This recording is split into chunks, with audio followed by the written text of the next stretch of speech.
जय श्री कृष्णा। दोस्तों ब्रह्मांड के गहरे रहस्यों में दो अनोखे पहलू हैं, कर्म और भाग्य। इंसान इन्हीं दो बिंदुओं की दूरी पर जीवन भर घूमता रहता है। कुछ लोग कर्म को ही सर्वस्व मानते हैं तो कुछ भाग्य के भरोसे अपनी जिंदगी गुजार देते हैं। लेकिन असली सत्य क्या है? क्या वाकई में भाग्य सब कुछ तय करता है या कर्म से भाग्य को बदला जा सकता है? इन रहस्यमय सवालों का उत्तर हमें पुराणों में अनमोल कथा के माध्यम से मिलता है। यह कथा केवल भगवान विष्णु और नारद मुनि के संवाद तक सीमित नहीं है, बल्कि इसमें कर्म और भाग्य के रहस्य को गहराई से समझाया गया है। आइए इस अद्भुत कथा में प्रवेश करते हैं। जब देवर्षि नारद जी अपनी यात्रा के दौरान वैकुंठ धाम पहुँचे, वहाँ उन्होंने भगवान विष्णु को प्रणाम किया और उनसे कुछ प्रश्न पूछने का निश्चय किया। नारद जी ने भगवान विष्णु से कहा, हे प्रभु, पृथ्वी पर आजकल अजीब घटनाएं घट रही हैं। मैंने देखा कि धर्म के रास्ते पर चलने वाले लोगों को कष्ट मिल रहा है और पाप करने वालों का भला हो रहा है। क्या यह न्याय है? श्री हरि मुस्कुराए और बोले, देवर्षि, यह संसार कर्म और भाग्य के नियम से चलता है। हर कार्य के पीछे नियति का बड़ा हाथ होता है। नारद जी ने उन्हें एक घटना का उल्लेख करते हुए कहा, प्रभु, मैंने एक जंगल में एक विचित्र घटना देखी। एक चोर और एक साधु की कहानी मेरे मन को विचलित कर रही है। कृपया मुझे इस घटना का अर्थ समझाएं। तब नारद जी ने भगवान विष्णु से कहा, उन्होंने एक जंगल में एक गाय को दलदल में फंसा हुआ देखा। कोई भी उसकी मदद करने के लिए नहीं रुका। तभी एक चोर वहां से गुजरा।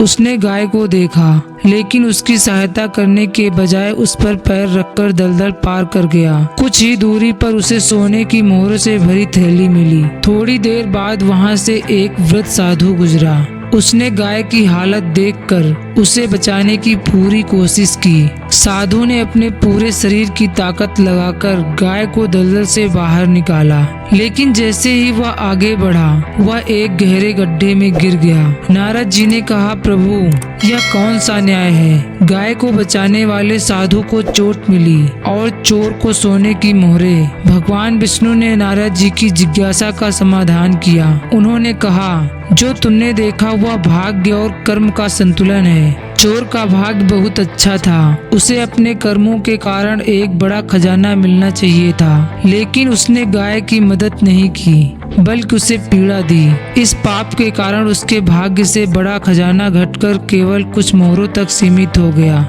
वहीं साधु का भाग्य बहुत खराब था।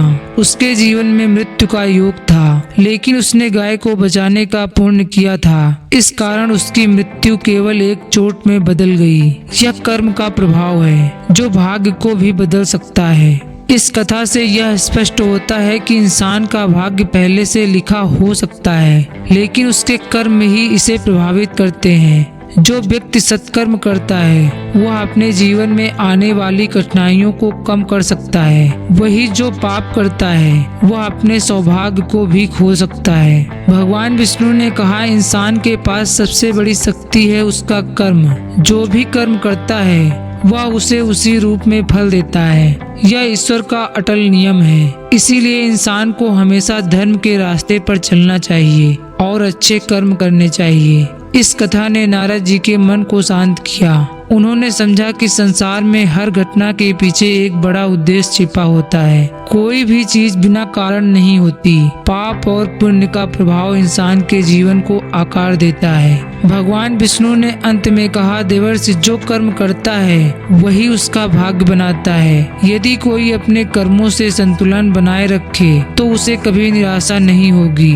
उसे हर स्थिति में अपने कर्मों पर विश्वास रखना चाहिए। दोस्तों, इस कथा से हमें यह शिक्षा मिलती है कि हमारा कर्म ही हमारा असली भाग्य है। भाग्य पहले से लिखा हो सकता है, लेकिन इसे बदलने की शक्ति हमारे कर्मों में निहित है। जीवन में हर व्यक्ति को अपने कर्मों का परिणाम अवश्य मिलता है। दोस्तों, भगवान विष्णु की यह सीख हमें प्रेरित करती है कि हम हर परिस्थिति में अच्छे कर्म करते रहें, चाहे भाग्य जैसा भी हो। हमारे कर्म उसे बेहतर बना सकते हैं। इसीलिए धर्म के रास्ते पर चलते हुए सत्कर्म करते रहना ही जीवन का सही मार्ग है। कर्म से भाग्य को बदलने का प्रयास ही सच्ची मानवता है। प्रेम से बोलिए राधे राधे।